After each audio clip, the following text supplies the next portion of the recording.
Frères et sœurs, Saint Paul, que nous venons d'entendre dans la deuxième lecture, nous donne peut-être le sens profond de cette fête de l'Assomption.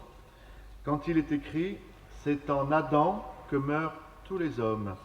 C'est dans le Christ que tous revivront. Mais chacun à son rang. En premier, le Christ, et ensuite ceux qui seront au Christ lors de sa venue. » On comprend bien que dans cette dynamique de la résurrection, Jésus est voulu associer en premier lieu sa mère, celle qu'il a enfantée, mais surtout celle qui s'est unie avec tout son corps, son cœur et son esprit à l'œuvre du salut de son Fils. Ce lien d'amour filial, d'amour maternel, ne fait pas pour autant de la Vierge Marie une privilégiée, une femme qui n'aurait rien à voir avec notre condition humaine.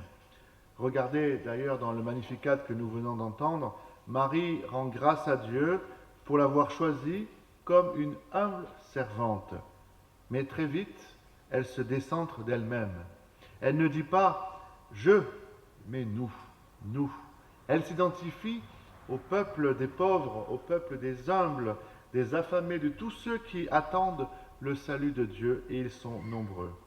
Marie, nous le voyons bien, qui est notre modèle, ne fait jamais cavalier seul. Elle se veut au contraire solidaire de son peuple, des disciples de son Fils, bref, de toute l'humanité. À la suite du Christ, elle ouvre la marche et vient nous rappeler ce matin ce à quoi nous sommes nous aussi appelés. Elle montre le chemin et elle désigne le terme. Et c'est ce terme, bien sûr, qui est important pour nous, c'est la vie pleine avec Dieu dans ce monde de la résurrection.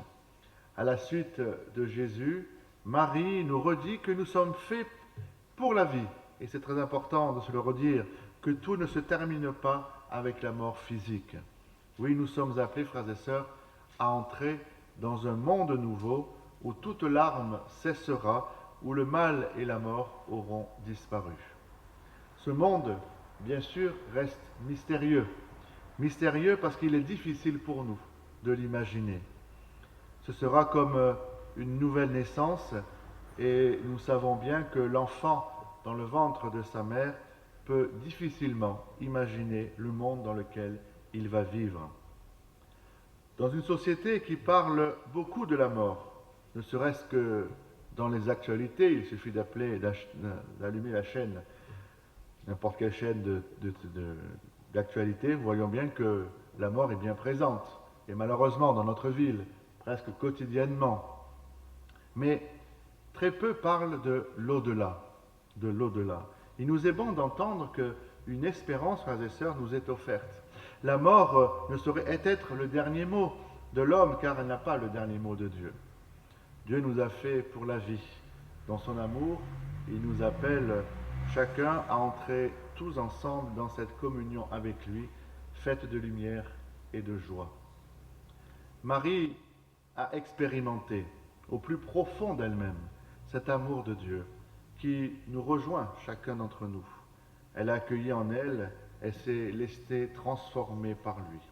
Car nous le savons bien, chers amis, cet amour l'a transfigurée et a mis en elle la confiance, la paix intérieure, la joie, l'espérance et le courage de tenir bon et de persévérer malgré les épreuves de la vie. Nous sommes venus ce matin sans doute avec nos intentions de prière, avec des personnes que nous aimons et qui ne sont peut-être pas ici, qui sont malades ou auprès de Dieu, ou tous ceux qui vivent des précarités diverses et variées et qui empêchent parfois de pouvoir venir vers Dieu parce qu'on ne comprend pas toujours la situation dans laquelle je vis. Si Marie nous indique, frères et sœurs, le terme du chemin qu'est la résurrection, la vie éternelle avec Dieu, elle nous donne aussi des indications pour la marche. Elle nous invite à l'amour, à la confiance dans le quotidien. C'est très important, le quotidien de notre vie. C'est ce qui fait ce que nous sommes là aujourd'hui, c'est ce quotidien d'amour, d'espérance et de pardon.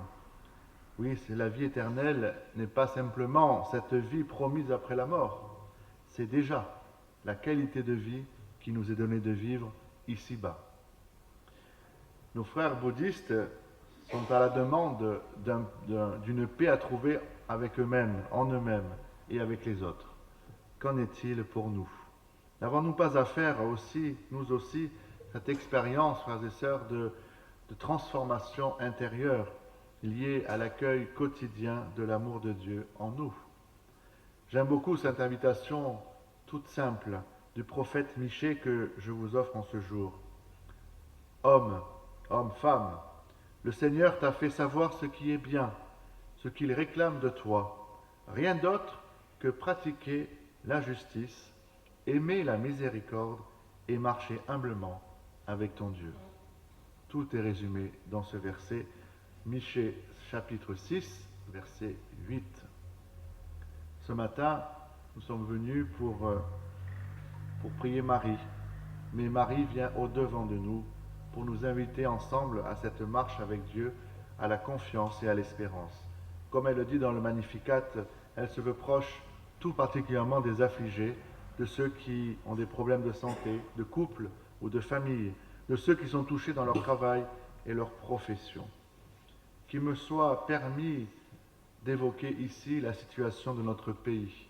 Si vous le voulez bien avec moi, prions Notre-Dame de France en ce jour de l'Assomption et demandons la paix pour notre pays. Je vous salue, Marie, pleine de grâce. Le Seigneur